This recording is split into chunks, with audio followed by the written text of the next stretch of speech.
Vasco acerta acordo com a Crefisa, ex-patrocinadora do Palmeiras. O acordo gira em torno de 80 milhões de reais. E o Vasco foi derrotado no dia de ontem, infelizmente, por Palmeiras no placar de 3-0 pelo Campeonato Brasileiro. E o Pablo Verratti, centroavante e capitão da equipe, foi substituído mais uma vez. Só que dessa vez ele saiu irritado. O Verratti fez gol a última vez com a bola rolando no dia 2/8 contra o Mirassol, na derrota do Vasco da Gama. Tem bastante tempo. Você, torcedor vascaíno, acha que o Verratti merece estar no banco de reservas no jogo de domingo contra o Vitória pelo Campeonato Brasileiro? Deixe sua opinião aqui nos comentários. Se você não me conhece, meu nome é João. Vou pedir, é claro, para você se inscrever aqui no nosso canal e também clicar no botão do like. Vamos tentar chegar nesse vídeo a 200 likes, dá aquela moral pra gente que é importantíssimo. Estamos próximos, chega a marca de 17.400 inscritos. Falta menos de 10 pessoas, então dá aquela moral, se inscreve aí. Não esquece também de clicar no botão de hypar, beleza? Agora vamos para as informações porque tem notícias importantes pra gente poder falar. Bom, pessoal, começando falando aqui sobre o Verratti, né? O Verratti, ele se irritou após ele ser substituído no jogo de ontem contra o Palmeiras. O Verratti não tá ajudando muito o Vasco da Gama nesses últimos meses. O Verratti se irrita ao ser substituído na derrota do Vasco para o Palmeiras no Allianz Parque. A irritação do argentino escancara a crise de confiança e tensão no ataque do Cruz Maltino em noite de goleada. O Vasco é derrotado para o Palmeiras no Allianz Parque na noite da quarta-feira, no dia de ontem, pela 26ª rodada do Campeonato Brasileiro.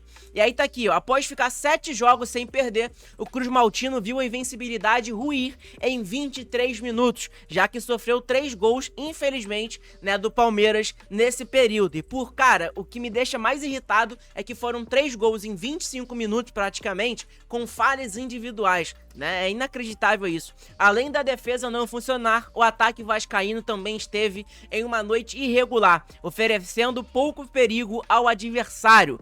Pablo Verratti não gostou de ser substituído na partida. Verratti se mostrou bastante irritado ao deixar a partida, chegando a isolar uma garrafa d'água próxima a se lamentar no banco de reservas. Nas redes sociais, a torcida afirmou que eram eles que deveriam ficar bravos. Tá ali, ó, irritado tem que ficar o torcedor, com esse boneco de posto dentro de campo. O torcedor vascaíno aí protestando contra o Verratti, né? O Verratti, infelizmente, é um cara que é um centroavante, é um camisa 9 que você tem que mandar a bola na área pra ele poder fazer o gol. Ele não é um cara que participa tanto do jogo, que corre tanto, nada disso. É um jogador que, querendo ou não, é aquele centroavante mais paradão, né? E ultimamente esse estilo de jogo do Fernando Diniz tem prejudicado o Verratti, querendo ou não, dentro de campo. Criticou outro torcedor em relação ao momento vivido pelo argentino. Com essa atuação desastrosa do time, qualquer jogador sairia ficando puto, né? Completou um adepto. Então, cara, é complicado, né? Essa situação aí do Verratti. O último jogo dele, pra vocês terem noção, tá aqui uma estatística, né? O atacante argentino Pablo Verratti não marca um gol de bola rolando, tá? O último gol dele, se eu não me engano, foi contra o Corinthians no pênalti, né? No jogo em São Januário. Mas tirando esse gol, que foi parado, né, um pênalti, com a bola rolando, o Verratti fez um gol contra o Mirassol, na derrota do Vasco da Gama, que também teve falhas individuais do Maurício Lemos e do Daniel Fusato, né, infelizmente. Aí o Vasco perdeu por 3-2 e o Verratti fez um gol naquela partida também. Amanhã completa 2 meses que o Verratti não faz sequer um gol com a bola rolando. Na sua opinião, torcedor vascaíno, você acha que o Verratti merece ir pro banco de reservas no domingo contra o Vitória? Deixe sua opinião aqui nos comentários, que é muito importante, beleza?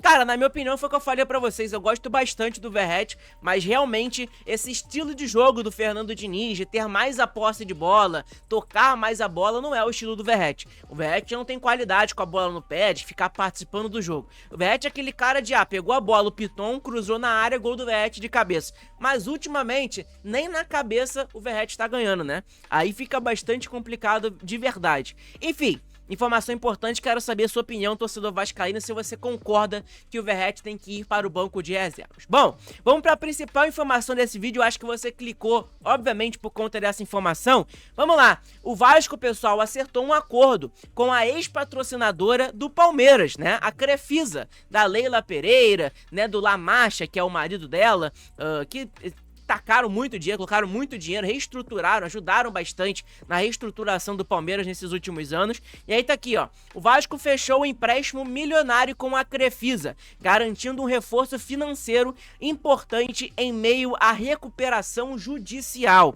O acordo prevê o repasse de 80 milhões de reais, que serão utilizados para cobrir salários, fornecedores estratégicos e obrigações trabalhistas e fiscais. O presidente Pedrinho destacou a importância da operação para manter o clube em equilíbrio durante o processo. Seguimos firmes com a responsabilidade e transparência, como sempre nós comprometemos, junto à torcida vascaína. Com a entrada dos recursos, o Vasco ganha fôlego para honrar seus compromissos imediatos e seguir no processo de reorganização financeira. Então o Vasco conseguiu um empréstimo da Crefisa, né, para, querendo ou não, manter tudo em dia. Salário dos jogadores, funcionários, né, fornecedores e etc. Então, é importante esse dinheiro entrando nos cofres do Vasco da Gama. E aí tá aqui, o Arena Cruz Maltina pegou uma fala do Pedrinho lá no GE, no Globo Esporte. Tá aqui, ó, presidente Pedrinho falou ao GE sobre o DIP e o acordo com a Crefisa. Desde o início, no planejamento da recuperação judicial, já estava prevista a necessidade de um empréstimo para ajustar o fluxo de caixa e garantir que o clube pudesse honrar seus compromissos imediatos, com previsão de captação antes de outubro. No entanto, graças aos esforços pautados na responsabilidade financeira, conseguimos adiar essa captação o máximo possível, ganhando tempo para buscar a melhor alternativa no mercado. Com esse objetivo, o Vasco, por meio de seus assessores financeiros, buscou o mercado e interagiu com mais de 60 instituições financeiras. Destas, 40 assinaram acordos de confidencialidade para discutir e aprofundar os detalhes das possíveis operações. Ao final do processo de negociação, foram recebidas 5 propostas firmes de financiamento, sendo a Crefisa a instituição que apresentou as melhores condições. Então a Crefisa se ofereceu e ofereceu, obviamente, as melhores condições, e aí por isso o Vasco pegou um empréstimo com a Crefisa, que foi uma baita patrocinadora pro Palmeiras, né, que a gente perdeu, infelizmente, pro Palmeiras no dia de ontem, mas é um exemplo de reestruturação, e a Crefisa ajudou muito nessa reestruturação do Palmeiras, né? Enfim, vamos aguardar para ver se vai ter mais novidades em relação a isso.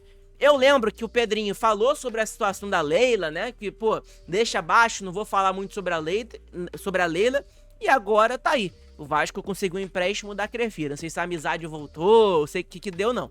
Mas, enfim, é importante falar sobre esse assunto. Bom, uma outra informação importante, pessoal, é sobre o calendário brasileiro, né? Não é sobre o Vasco da Gama, mas tem a ver com o Vasco também, porque é o calendário do Brasil, do futebol brasileiro, e pode prejudicar o Vasco da Gama no ano que vem. Vocês vão entender mais ou menos. Vamos lá. Mudanças drásticas no calendário do futebol brasileiro para as próximas temporadas. A CBF divulgou nesta quarta-feira o novo calendário para o futebol brasileiro para as temporadas de 26 a 2029, com muitas mudanças em relação ao formato atual. As principais alterações foram o Brasileirão... Então vamos lá, né? Supercopa e Betano Rey abrindo oficialmente a temporada. Supercopa, né, que é o campeão da Copa do Brasil e do Campeonato Brasileiro, se eu não me engano. Não, é isso mesmo, acho que é Supercopa, acho que Supercopa é isso. Campeão brasileiro com o campeão da Copa do Brasil. Brasileirão Betano começará em janeiro, tá? Em janeiro, porque teoricamente antes começava lá por janeiro, fevereiro, março, por ali entre abril, maio, por ali começava o Brasileirão. Agora vai começar em janeiro já, no final do mês, durante os estaduais e indo até dezembro. Copa do Brasil passa a ter 8 fases agora, com participação de mais 34 times diferentes, 4 primeiras fases em jogo único. Todos os times do Brasileirão Betano entram na quinta fase, e a quinta fase, oitavas, quartas e semi em ida e volta, tá? Final em jogo único após o término do Campeonato Brasileiro, encerrando a temporada. Os estaduais terão no máximo 11 datas, então, cara, vai ser bastante curto o estadual, o Campeonato Carioca e pro Vasco da Gama, né? É algo também que eu acho maneiro, porque querendo ou não, o estadual ficou algo saturado, né? Ainda mais o carioca que não paga bem, quase não tem premiação, aí fica bastante complicado. Enfim, tá aqui, ó. As principais mudanças foram Brasileirão Betânia iniciando em janeiro, junto de torneios estaduais, redução de campeonatos estaduais para 11 datas, aumento de times que disputam a Série C e a Série D do Brasileirão, Copa Betânia do Brasil com 8 fases e final em jogo único. Isso aqui eu achei maneiro, a final da Copa do Brasil sem jogo único, apesar que pro o Vasco jogar em Brasília, Espírito Santo, não vai ser jogo único. A torcida do Vasco sempre vai esgotar os ingressos, né? Até porque a gente tem muita torcida por lá, pro Nordeste, né? Por Brasília e tudo mais. E tá aqui, ó, exclusão de times que jogam torneios internacionais de competições regionais, tá? Então essas foram as principais mudanças da CBF no calendário brasileiro pro ano que vem. Então, meu irmão, já no final de janeiro, o Vasco já vai começar o Campeonato Brasileiro e é o que eu falo pra vocês, já em dezembro o Vasco tem que já começar a reestruturar o seu time, a fazer contratações, a contratar jogadores, se mexer na janela de transferência, até porque a temporada vai começar mais cedo, né? Então não dá pra gente aguardar e ficar contratando durante o Campeonato Brasileiro, aí não é o ideal. Mas enfim, importante a gente saber sobre isso. Bom, vamos falar sobre outra coisa? Vamos começar falando aqui agora, começar não, né? Vamos falar sobre a tabela do Brasileirão, como ficou após essa derrota do Vasco da Gama pro Palmeiras. O Vasco não mudou de posição, tá, pessoal? O Vasco estava mudando de posição, só que aí nos últimos minutos o Internacional empatou com o Corinthians, né? Por 1-1, acho que era um resultado ideal, né? Querendo ou não, se o Inter ganhasse, o Inter passava o Vasco, e se o Corinthians ganhasse, passava o Vasco também. Afinal de tudo, nenhum dos dois ganhou, foi empate. Afinal de tudo, essa rodada do Campeonato Brasileiro, ela foi boa pro Vasco da Gama, né? Porque o Inter empatou com o Corinthians, aqui o Sport empatou com o Fluminense, que tá acima do Vasco também com 35 pontos, o Bragantino empatou com o Mirassol, o Juventude empatou com o Galo, né? Um resultado bom pro Vasco também. Enfim, hoje tem Vitória e Ceará, o ideal aqui é o Ceará perder, ou empatar, perder não, né, que o Vitória vai pontuar, mas o resultado ideal aqui seria um empate, seria bom pro Vasco também. Vasco vencendo no domingo Vitória, o Vasco vai ali pra 33 pontos e sobe de posição, enquanto o Vitória, né, o Ceará no caso, enfrenta o Santos dentro de casa, um jogo ali disputado também, o Santos tá abaixo do Vasco da Gama. Enfim, cara, é o Campeonato Brasileiro que a gente ainda tá pensando nessa zona de rebaixamento, né, mas a gente tá pensando mais lá em cima do que lá embaixo. E o jogo de domingo contra o Vitória é um jogo super importante pro Vasco da Gama, pro Vasco decolar no campeonato. É claro que a derrota de ontem não foi legal, não foi maneira, 3-0 pro Palmeiras, não é o resultado que a gente quer, mas era uma derrota que a gente basicamente já esperava, pela diferença de elenco, né? Apesar da vitória do Vasco em cima do Bahia, do Cruzeiro, a gente esperava. O time do Palmeiras é melhor do que o do Bahia e do Cruzeiro, né? Enfim, era uma derrota basicamente esperada, e foi o que aconteceu. Só que não foi da maneira que a gente esperava, né? Um 3-0, um placar ali elástico, não era o ideal. Mas enfim, o Vasco tem que pensar no domingo.